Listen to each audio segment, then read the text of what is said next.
dans ce nouvel épisode de Dolly's Talk spécial Halloween. Avant de commencer, je tenais à faire un petit disclaimer concernant le contenu de cet épisode. Ce que je vais vous raconter est 100% véridique, vu que ce sont des histoires que j'ai personnellement vécues. Mais attention, je tiens à mettre un point d'honneur sur le fait que, bien entendu, vous n'êtes pas obligé de croire ce que je vais vous dire. On ne peut pas être d'accord avec tout le monde, mais la moindre des choses, c'est de respecter les croyances de chacun. C'est pour cela que je vous demanderai de vous montrer tolérant et de ne pas oublier que cet épisode est surtout là pour vous divertir en cette soirée d'Halloween. Merci de votre compréhension. Du plus loin que je me souvienne, mes premières expériences dans le paranormal ont commencé quand j'avais une dizaine d'années. À cette époque-là, j'étais en primaire et lors des sorties scolaires, on nous amenait directement visiter des lieux chargés d'histoire. Comme des cathédrales, des lieux historiques changés en musées, des monuments, d'anciennes mines, des châteaux, et j'en passe. Alors j'adorais ces sorties scolaires parce que c'était l'occasion de ne pas aller à l'école et d'avoir le plaisir de déguster le super pique-nique que ma mère m'avait préparé le midi. Mais au fur et à mesure de ces fameuses sorties, j'ai remarqué que ce genre d'endroit me mettait mal à l'aise. Parce que je ressentais des choses vraiment inexplicables quand je me retrouvais dans ce genre de lieu. La première fois que j'ai ressenti ça, je pense que c'était lors de la visite d'une cathédrale ou d'une très grande église. Dès l'instant où j'ai mis un pied à l'intérieur, j'ai eu comme un énorme warning dans ma tête qui me disait « Meuf, t'es pas la bienvenue ici ». Je saurais pas comment vous expliquer, mais je savais que l'accès à cet endroit m'était refusé d'office. Le problème, c'est que j'étais dans un groupe scolaire et que j'avais pas d'autre choix que d'avancer en fait. Donc je rentre à l'intérieur, je commence à analyser ce qui se trouve autour de moi, et là, mes sens me mettent tout de suite en alerte. Déjà, je sens que l'atmosphère est lourde, très pesante autour de moi. Il fait froid, j'avais l'impression d'être observée. Il y avait aussi une odeur très spéciale qui imprégnait les lieux, on aurait dit un mélange d'humidité, de poussière, de pierre et de terre, un peu la vibe d'un cimetière à la rosée du matin, vous voyez ? En plus, ce que je voyais autour de moi me terrifiait. Entre les tableaux, l'architecture et les statues, j'étais vraiment pas à l'aise d'être ici. Le silence à respecter me glaçait le sang, et plus j'avançais, plus de nouveaux symptômes se manifestaient. Au début, j'avais juste l'impression d'être oppressée, puis j'ai commencé à avoir carrément la nausée. Heureusement pour moi, dès que j'ai commencé à me rediriger vers la sortie parce qu'on avait terminé la visite, les symptômes s'estompaient petit à petit. Et une fois à l'extérieur, c'est comme si je pouvais enfin de nouveau respirer à plein poumon. Alors je me suis toujours demandé avec du recul si c'était le fait que je sois athée qui pouvait expliquer cela, vu qu'on n'est pas du tout religieux dans ma famille, sauf certains de mes grands-parents qui sont un peu dans le christianisme, mais à part ça, franchement on n'est pas du tout là-dedans quoi. Mais ça ne pouvait pas être ça. Parce que j'ai réalisé que ça me le faisait pas dans tous les lieux religieux, déjà, il y a certaines églises où je me sens à peu près bien, et surtout, j'ai remarqué que ça me le faisait parfois dans des lieux qui n'avaient rien à voir avec la religion. Et ça, je l'ai compris quand j'ai commencé à avoir l'âge de sortir chez des copines ou de dormir chez de la famille toute seule. Je me souviens principalement de 3 lieux qui m'ont marquée. Il y avait une copine qui habitait dans une ancienne mairie qui avait été rachetée puis restaurée de manière à ce qu'elle soit habitable. Il y en avait une autre qui habitait dans une sorte de manoir, pareil très ancien, qui avait été restauré je ne sais combien de fois. Et la dernière, c'était la maison de mes grands-parents. Et quand je me rendais chez mes copines, c'était très radical. Je ressentais de nouveau le même mal-être dès que je franchissais la porte. Inconfort, sensation d'être observée, oppressée, de ne pas être la bienvenue, voire dans les cas les plus extrêmes, avoir envie de vomir. Alors quand je faisais des activités avec elle où on jouait, on discutait, on rigolait ensemble, ça allait, parce que ça détournait mon attention. Mais je peux vous dire que quand elle devait s'absenter 5 minutes pour aller aux toilettes et que je me retrouvais toute seule dans la baraque, j'étais pas tranquille, j'avais les pétouilles. Quant à la maison de mes grands-parents, c'était assez différent dans le sens où j'étais très à l'aise en journée quand j'étais avec eux parce qu'encore une fois, toute l'attention était portée sur moi et on faisait plein d'activités ensemble. Mais dès que la nuit tombait et que ma grand-mère me souhaitait bonne nuit, je me sentais extrêmement mal. J'avais peur qu'on porte atteinte à ma vie, je sentais qu'il y avait quelque chose dans ma chambre qui me voulait du mal. C'était horrible et ma grand-mère s'est tapée plusieurs nuits blanches à cause de moi. Encore désolée, mamie. Et puis voilà, le temps passe, je continue ma vie. Et finalement, un jour, je finis par apprendre que toutes ces maisons qui me faisaient ressentir un mal-être inexplicable avaient toutes un point commun. Des personnes étaient décédées en ces lieux. Ma copine qui habitait dans l'ancienne mairie et celle dans le manoir m'ont toutes les deux annoncé, au cours d'une discussion différente, qu'elles savaient qu'une personne était décédée à l'intérieur de leur maison, alors que je ne leur avais jamais dit que je me sentais mal chez elles, parce qu'à l'époque, je gardais plutôt ça pour moi. Quant à la maison de ma grand-mère, j'ai appris qu'elle avait été construite à côté, voire sur l'emplacement d'un ancien cimetière qui avait été recouvert il y a plusieurs années avant qu'il n'achète le terrain avec mon grand-père. Ouais, tu as bien entendu. C'est grave flippant. Donc là, je me pose, je réalise un peu le truc et je décide de faire le bilan de tout ce que je ressens depuis toute petite à ce sujet. Et j'en viens à me demander si je ne serais pas en capacité de ressentir des choses paranormales. C'était très délicat d'en parler à mes proches puisque chez moi on est très cartésien, on ne croit pas aux esprits et surtout on ne croit que ce que l'on voit. Donc on avait toujours le discours de me dire mais non, c'est dans ta tête, ça n'existe pas, c'est juste la peur qui te fait surréagir à des événements. Ce qui en soi peut tout à fait être possible en vrai, hein. Mais plus je grandissais, plus je me rendais compte qu'en fait, ce truc il partait pas quoi. Actuellement j'ai 26 ans et dès que je rentre dans un lieu, je suis capable de ressentir s'il y a quelque chose à l'intérieur ou pas. Je ne vois rien, je n'entends rien, mais je ressens cette sensation désagréable à chaque fois que je rentre dans un lieu où il y aurait potentiellement des esprits, des fantômes, des entités, des âmes égarées. Je sais même pas comment appeler ça en vrai parce que je n'y connais rien à tout ça. Mais je sais qu'il y a quelque chose, ça c'est sûr. Et croyez-moi, je ne dis pas ça pour me la raconter, hein. Ça me fait vraiment pas plaisir de vivre ça. J'aurais préféré ne rien ressentir du tout et rester totalement dans l'ignorance si j'avais eu le choix. Mais malheureusement, ce n'est pas le cas. Du coup, je me retrouve obligée à devoir m'adapter à toutes les situations. Par exemple, si je suis invitée à une soirée chez des copains et que je me rends compte une fois sur place qu'il y a quelque chose, évidemment, je ne vais pas partir en courant de l'appartement, ça c'est sûr, mais je vais rester assez proche de mes potes toute la soirée et essayer de ne jamais me retrouver trop longtemps toute seule pour distraire un maximum mon mental. Parce qu'en fait, j'ai compris que c'est comme ça que j'arrive à diminuer l'inconfort que je ressens, en occupant mon esprit avec d'autres personnes.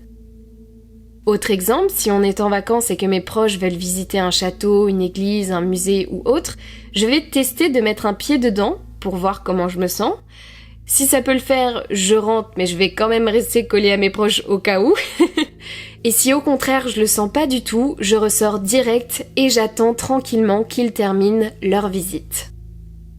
J'ai de la chance en plus de ce côté-là, toutes les personnes de mon entourage savent ce que je ressens et ont leur propre croyance à ce sujet, mais quoi qu'il arrive, ils acceptent ce que je ressente et font toujours de leur mieux pour que je me sente bien quand ça arrive.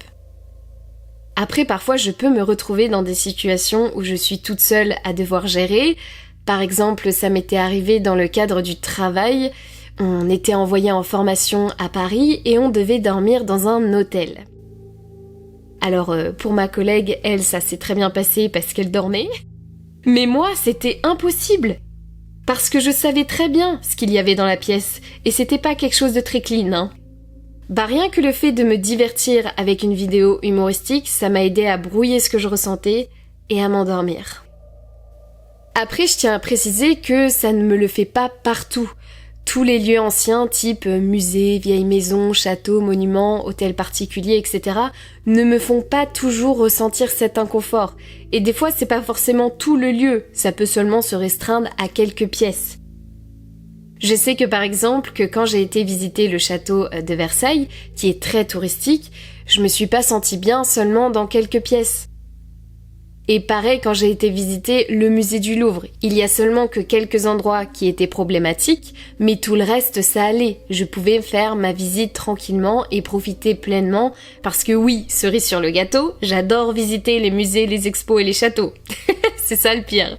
Mais en général, les endroits très touristiques comme ça, j'ai de la chance parce que ce sont souvent des lieux perturbés par l'énergie et l'aura des gens qui les visitent.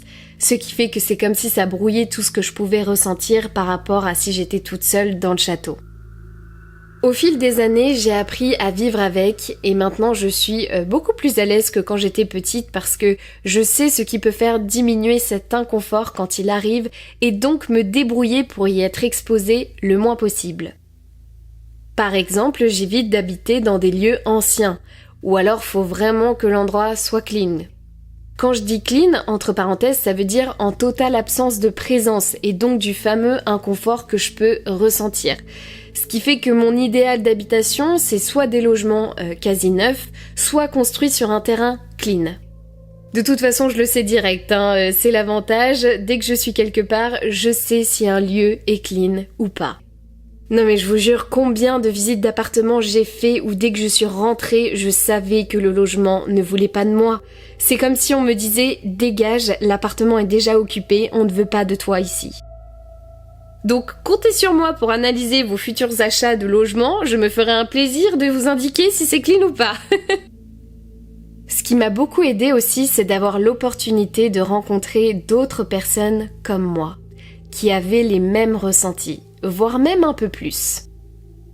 J'ai notamment une de mes connaissances qui voit et entend des personnes qui ne sont plus de notre monde.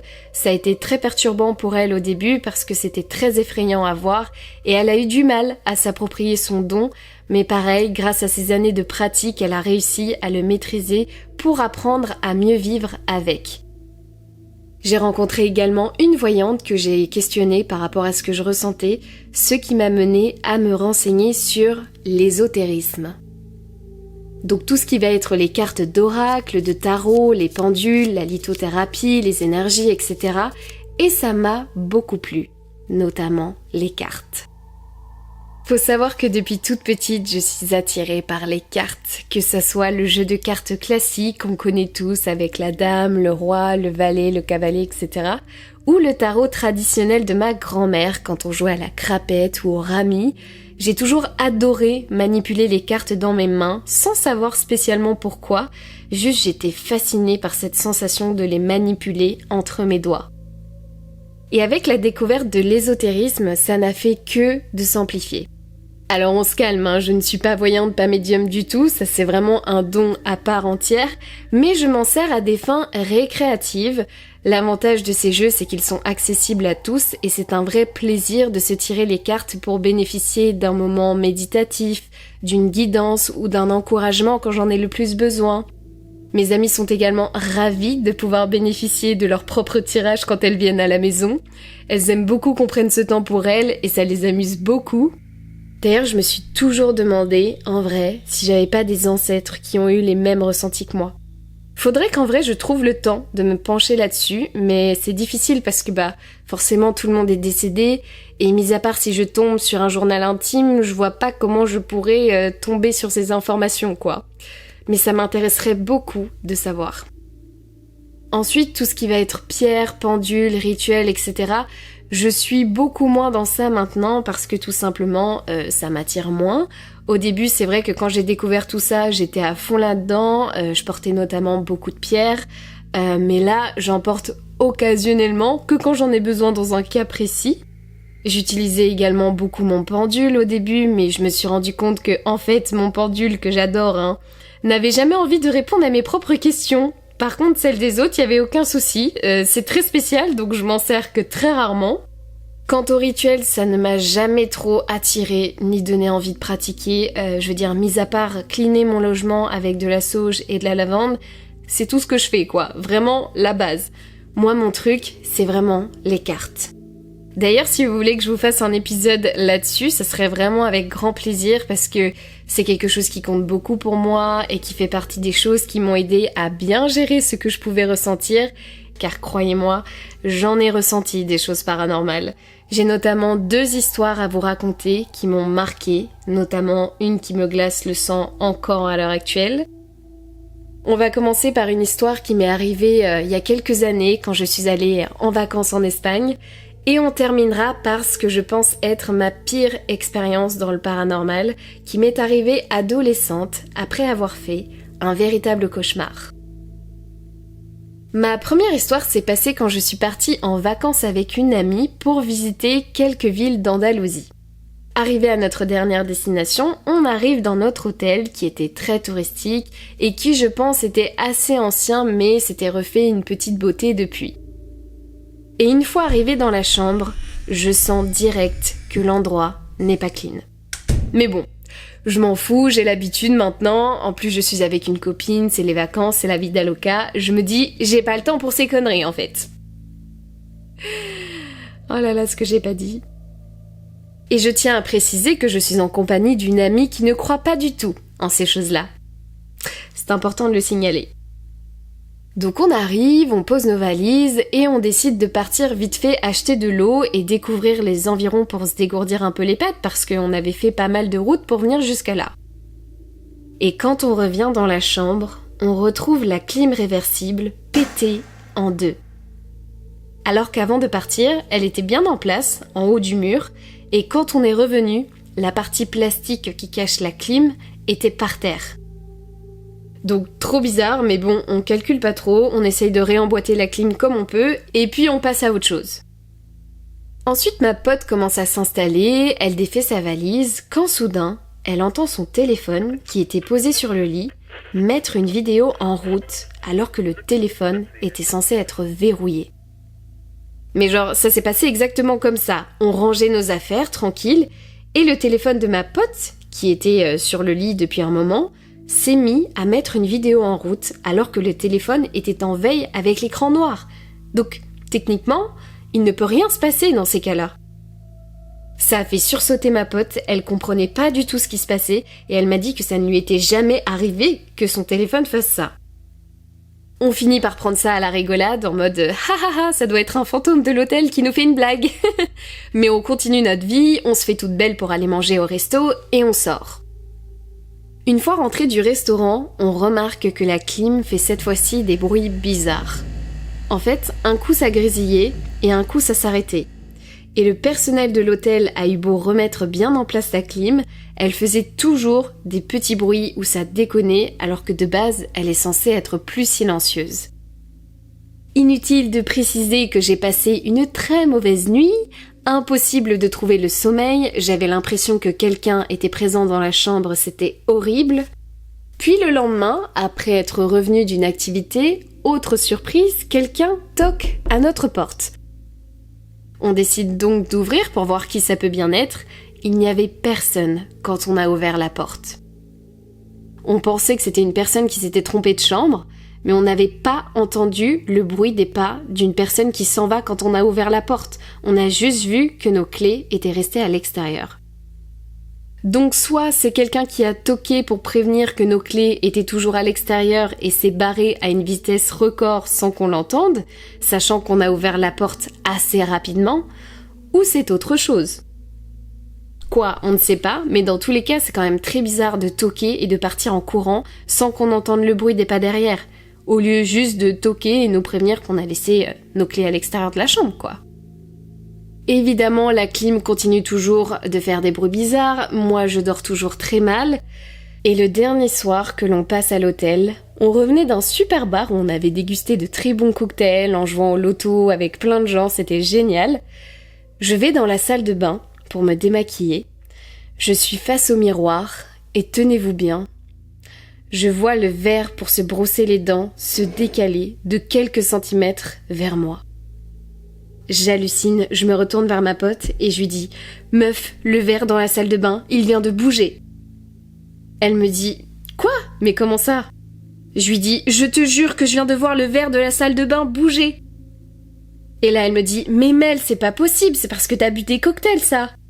Mais j'avais bu seulement 2 cocktails. Tu vas pas me dire qu'en 2 cocktails, j'hallucine quand même. Du coup, ma pote se lève, elle finit par me rejoindre dans la salle de bain, et là, le verre se redécale de quelques centimètres, puis finit par s'exploser par terre. Non, je rigole, pardon. Fallait que je vous fasse un peu peur quand même, vous êtes là pour ça, non? Non, ce qui est 100% vrai, c'est que j'ai vraiment cru avoir vu le verre de la salle de bain bouger. Peut-être que c'était la fatigue mélangée à l'alcool, hein, je sais pas, mais combiné à tout ce qu'on a vécu dans cet hôtel plus mes ressentis, franchement, il y avait quelque chose, c'est obligé. Il y avait des signes qui ne trompaient pas. Et honnêtement, même ma pote qui ne croit en rien de tout ça, même elle m'a quand même dit qu'elle se sentait pas sereine dans cet endroit. Et quand on est reparti, on n'a plus jamais eu de soucis.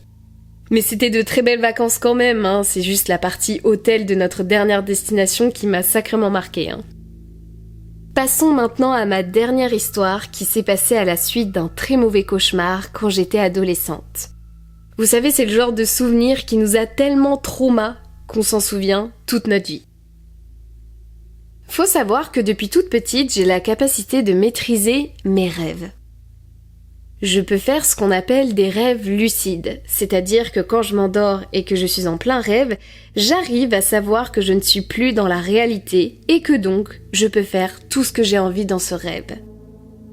Pour vous donner un exemple, si j'ai envie de voler, je saute et ça y est, je vole. J'avoue que c'est un certain talent de savoir faire ça.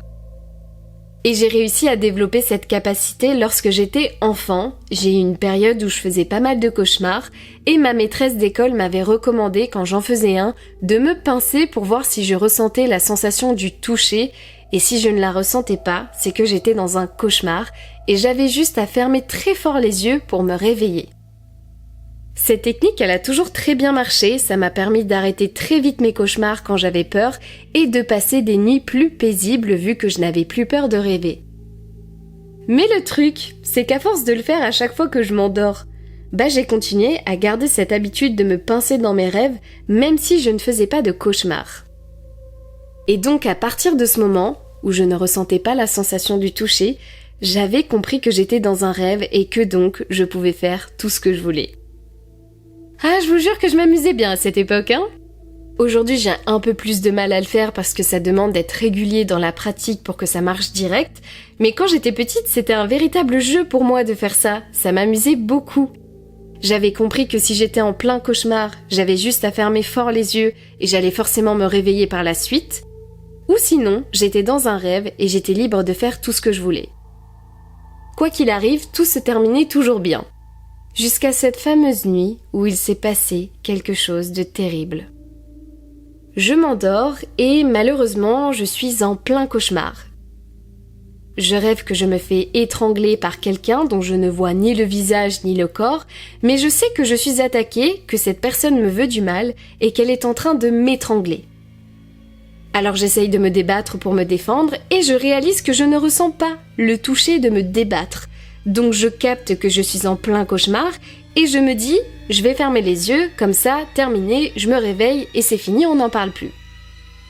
Donc là, je ferme fort fort fort les yeux de toutes mes forces, peu importe ce que j'entends dans mon rêve, et là, je me réveille enfin. En fait, c'est le matin, il est très tôt, mais le soleil commence doucement à se lever, ce qui fait que la lumière passe dans les petites commissures de mes volets et éclaire légèrement ma chambre, donc j'ai les yeux ouverts. Tout est comme d'habitude à sa place. Je suis en pyjama dans mon lit chez mes parents. Et tout va bien parce que je viens d'arrêter mon cauchemar. Et là, je lève les yeux. Et je vois une silhouette noire d'un homme au-dessus de moi, complètement immobile, qui me regarde fixement. À ce moment-là, je suis choquée de ce que je suis en train de voir. J'ai littéralement le visage d'un homme à 20 cm du mien, avec son corps en lévitation au-dessus de moi. Je suis restée 3 secondes qui m'ont paru une éternité face à lui, où j'étais incapable de faire quoi que ce soit, tellement j'étais hallucinée par ce que je voyais. Et au moment où j'ai réussi à bouger, la silhouette est partie en passant par la porte de ma chambre, en laissant comme une traînée d'ombre noire derrière lui. Et quand j'ai voulu me lever, je me suis enfin réveillée pour de bon. J'étais exactement au même endroit que dans le cauchemar précédent. C'est-à-dire que c'est le matin, il est très tôt, le soleil commence doucement à se lever, ce qui fait que la lumière passe dans les petites commissures de mes volets et éclaire légèrement ma chambre. J'ai les yeux ouverts, tout est comme d'habitude à sa place. Je suis en pyjama, dans mon lit, chez mes parents, et tout va bien parce que je viens d'arrêter mon cauchemar. Laissez-moi vous dire que j'ai flippé ma race quand je me suis réveillée à ce moment-là. Rien qu'à en parler, c'est encore horrible. Et d'ailleurs, j'ai mis énormément de temps avant de pouvoir redormir correctement, tellement j'étais terrifiée à l'idée de refaire ce même rêve. Et c'est une histoire dont j'ai beaucoup parlé à mon entourage parce que ça m'avait vraiment effrayée. Et tout le monde me disait « Mais c'est pas possible, il y a forcément une explication et tout ». Et j'ai cherché sur internet des cas similaires aux miens, et je suis tombée sur un article qui parlait que parfois, en phase d'éveil, il se peut que nos yeux s'ouvrent, mais que notre cauchemar ne s'arrête pas pour autant. Oui, sachez que c'est possible. En fait, ce qui s'est passé, c'est que j'ai préparé mon corps à être réveillé parce que je savais que je faisais un cauchemar. Donc je refais ma bonne vieille technique, je ferme fort les yeux, et je sais que je vais me réveiller comme d'habitude, parce que ça a toujours fonctionné jusqu'à là. Et là, il y a eu probablement un bug dans la matrice, je sais pas ce qui s'est passé, mais j'ai réellement ouvert les yeux pour de vrai, donc je voyais ma chambre exactement comme elle l'est en réalité. Mais mon cerveau, lui, a oublié d'arrêter la partie cauchemar, ce qui fait que je continuais de rêver, de cauchemarder plutôt, et j'ai superposé mon cauchemar par-dessus la vision de ma chambre au réveil. Et seulement quand mon cauchemar a pris fin, là, j'étais totalement réveillée. Donc il y a quand même une explication rationnelle à tout ça, mais ce dont je n'ai toujours pas la réponse, c'est pourquoi je n'ai pas continué la suite de mon cauchemar normalement. Vu que ce que j'aurais dû voir, c'est moi en train de me faire étrangler avec potentiellement la suite, alors pourquoi je me suis retrouvée face à une silhouette noire d'un homme d'1m80 en lévitation au-dessus de moi qui ne m'étrangle pas, mais me fixe du regard pendant 3 longues secondes durant lesquelles je suis immobilisée avant de partir par la porte de ma chambre à une vitesse éclair. J'aurais simplement dû continuer mon cauchemar de base. Normalement. Après tout, difficile de savoir ce que l'on doit croire entre ce qui nous paraît être la réalité et ce que nous sommes en capacité de révéler. Merci de m'avoir écouté, j'espère que cet épisode spécial Halloween vous a plu. Si jamais vous n'arrivez pas à dormir, regardez un film comique avant d'aller dormir, ça aide, c'est moi qui vous le dis. N'hésitez pas à mettre des étoiles au podcast, à faire des stories sur Instagram ou à laisser un commentaire, ça aide beaucoup à référencer le podcast. Prenez soin de vous et je vous dis à très bientôt dans le prochain épisode de Dolly Talk. Mouah. Bisous!